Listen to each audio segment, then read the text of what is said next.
Napapansin mo na ba to? Kung sino pa yung lalaking tahimik, relax, at parang walang pakialam, siya pa yung laging nilalapitan at kinakausap ng mga magagandang babae. Samantalang yung lalaking todo papogi at try hard mag-impress, siya pa yung iniiwasan. Bakit? Kasi naaamoy ng babae ang desperation.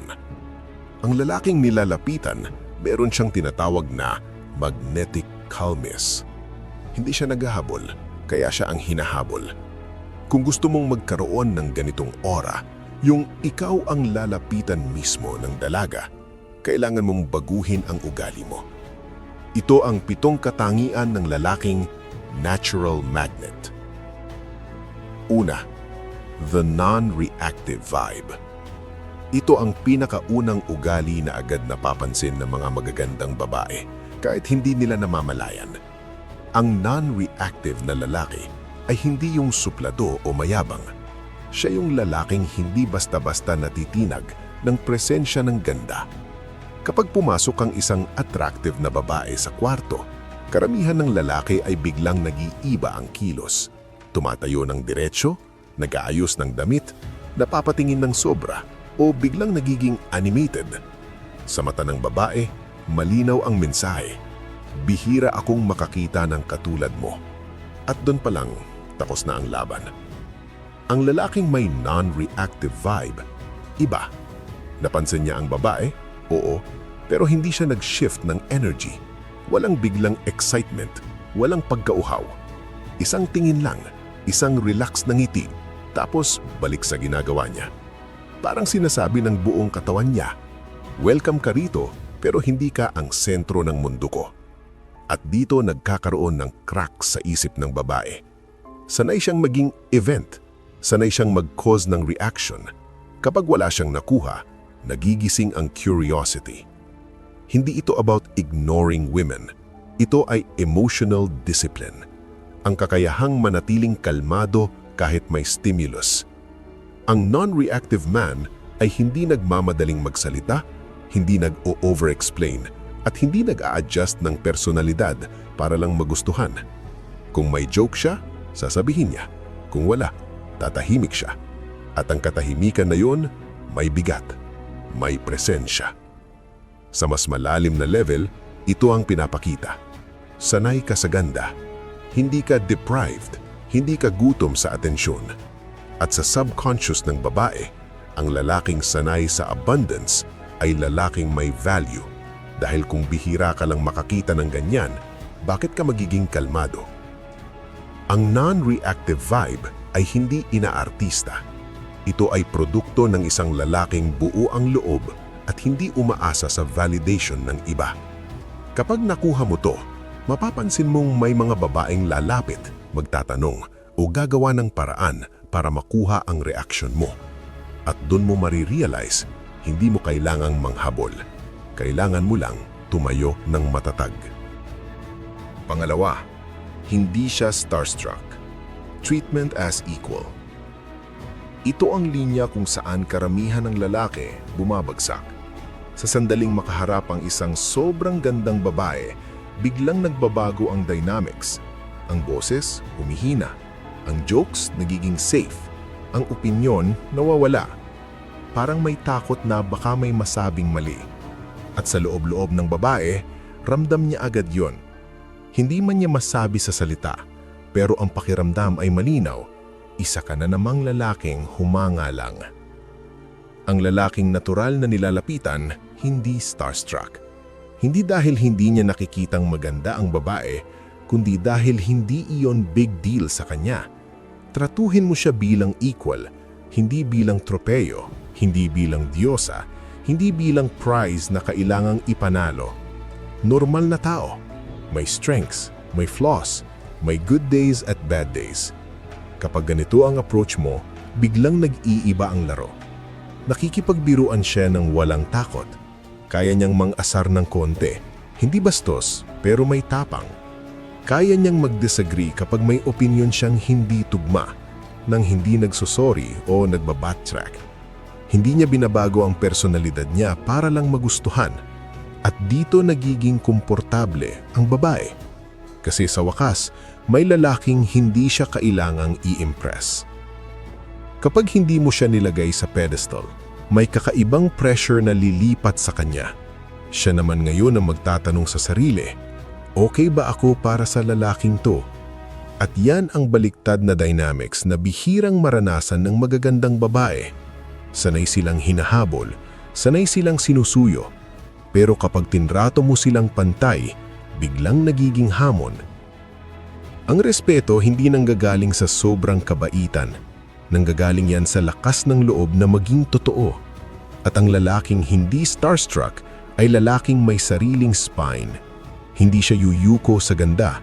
At sa mata ng babae, ang lalaking hindi natitinag ng ganda ay lalaking kayang pamunuan ang sarili. At posibleng pamunuan ang relasyon. Pangatlo, comfortable sa dead air.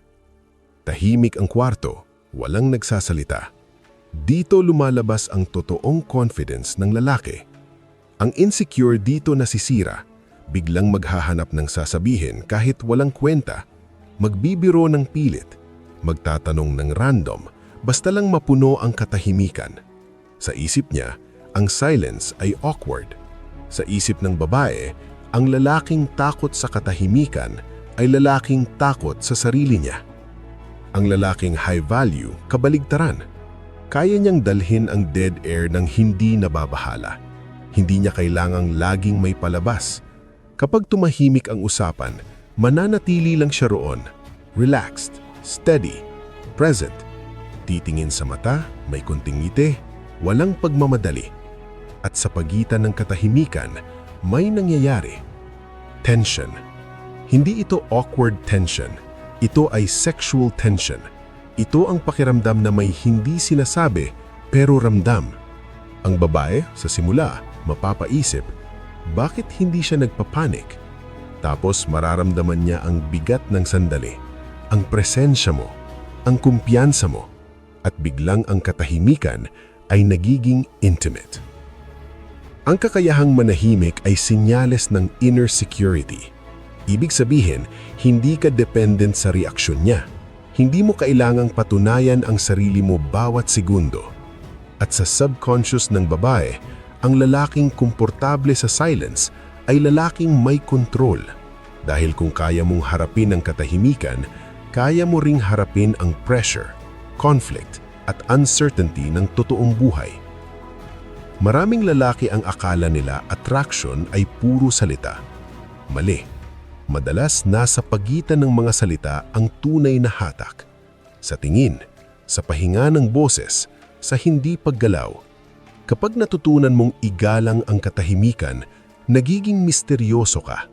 At ang misteryo para sa babae ay imbitasyon. Hindi mo kailangang punuin ang bawat segundo. Minsan, ang pinakamalakas na galaw ay ang hindi gumawa ng kahit ano. At kapag kaya mo yon, mapapansin mong mas lalapit sila, hindi dahil sa sinabi mo, kundi dahil sa naramdaman nila sa presensya mo. Pang-apat, walang validation seeking sa mata.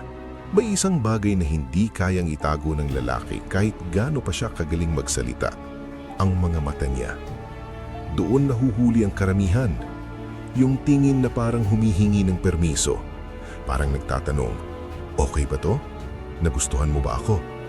Sa bawat kwento, sa bawat biro, may tahimik na pagsusumamo para sa approval. At sa mata ng babae, malinaw yun. Hindi man niya masabi kung bakit, pero may nararamdaman siyang off. Ang lalaking natural na nilalapitan, iba ang titig. Hindi naghahanap ng validation. Kapag nagsalita siya, dahil gusto niya. Kapag tumawa siya, dahil nakakatawa para sa kanya. Hindi niya sinusukat ang sarili base sa reaksyon ng babae. Kung natawa siya, ayos. Kung hindi, tuloy lang ang buhay.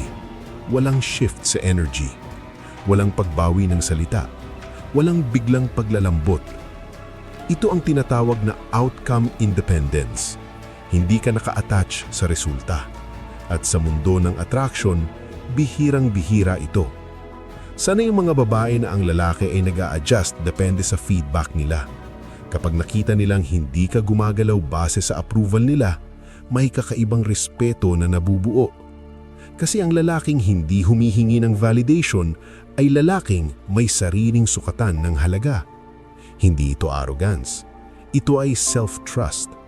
May paniniwala ka sa sarili mong opinyon kahit hindi popular. May tapang kang maging hindi paborito. At ironically, doon ka nagiging attractive. Dahil ang lalaking may sariling direksyon ay hindi naghahanap ng guide sa mata ng iba. Kapag naramdaman ng babae na hindi mo kailangan ng validation niya, madalas mangyayari ang kabaliktaran. Ibibigay niya ito ng kusa. Hindi dahil hinabol mo, kundi dahil nakita niyang buo ka na kahit wala siya. Panglima, he has gatekeeper standards. Isa ito sa pinaka-underrated na katangian ng lalaking nilalapitan ng magagandang babae.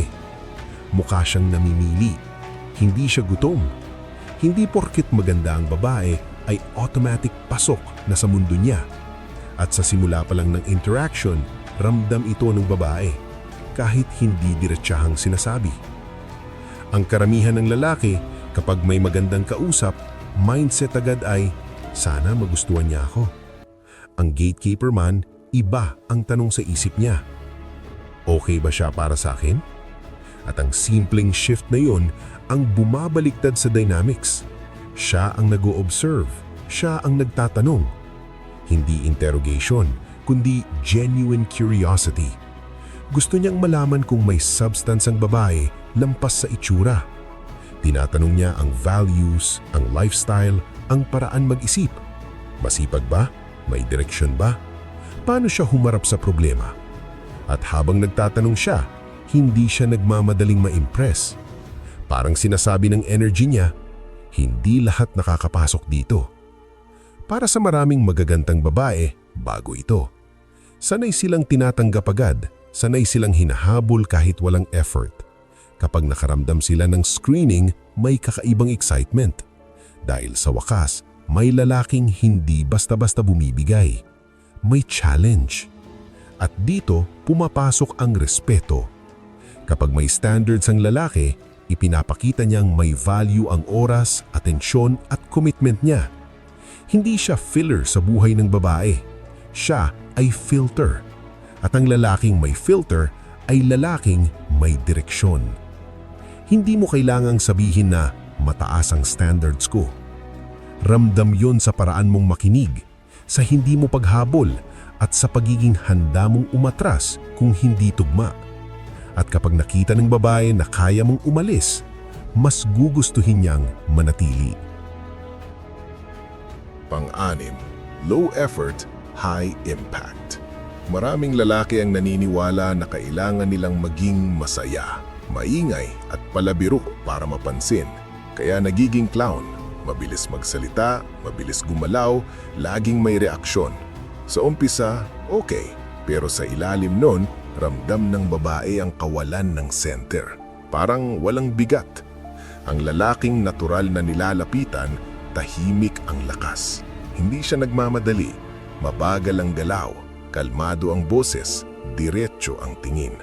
Kaunti lang ang ginagawa niya pero ramdam. Hindi niya kailangan magpatawa o magpakitang gilas. Ang presensya pa lang niya, sapat na. Ito ang grounded energy. Sa mundo ng magagandang babae na puno ng ingay at emotional swings, ang lalaking kalmado ay parang pahinga. Sa tabi mo, hindi sila kailangang mag-perform, safe ang pakiramdam. At kapag may nagsalita ka, pinapakinggan, hindi dahil malakas ka, kundi dahil kontrolado ka. Minsan, ang pinakamakapangyarihang galaw ay ang hindi paggalaw. At dun nagsisimula ang tunay na hatak. Pang-pito, he is happily busy. Ang lalaking nilalapitan ay lalaking may sariling buhay. Hindi siya nakaabang sa reply. Hindi umiikot ang araw niya sa isang babae. May trabaho, may goals, may direksyon. Ramdam mong may pupuntahan siya. Kapag kausap mo siya, present siya. Pero kapag oras ng umalis, aalis siya. Walang drama, walang paliwanag. Natural lang, may inuuna siya. At dito nagiging curious ang babae. Dahil ang lalaking may sariling mundo ay lalaking gusto nilang pasukin. Hindi ito pagiging cold, ito ay pagiging buo. Kapag buo ka na, ang babae ay bonus, hindi pangangailangan. At kapag hindi mo sila kailangan, mas gusto ka nila dahil alam nilang kung papasok sila sa buhay mo, kailangan nilang makasabay. Sa dulo, ang attraction ay sumusunod sa direksyon. Kung may malinaw kang pupuntahan, may kusang sasama. Hindi mo sila hahabulin, lalapit sila.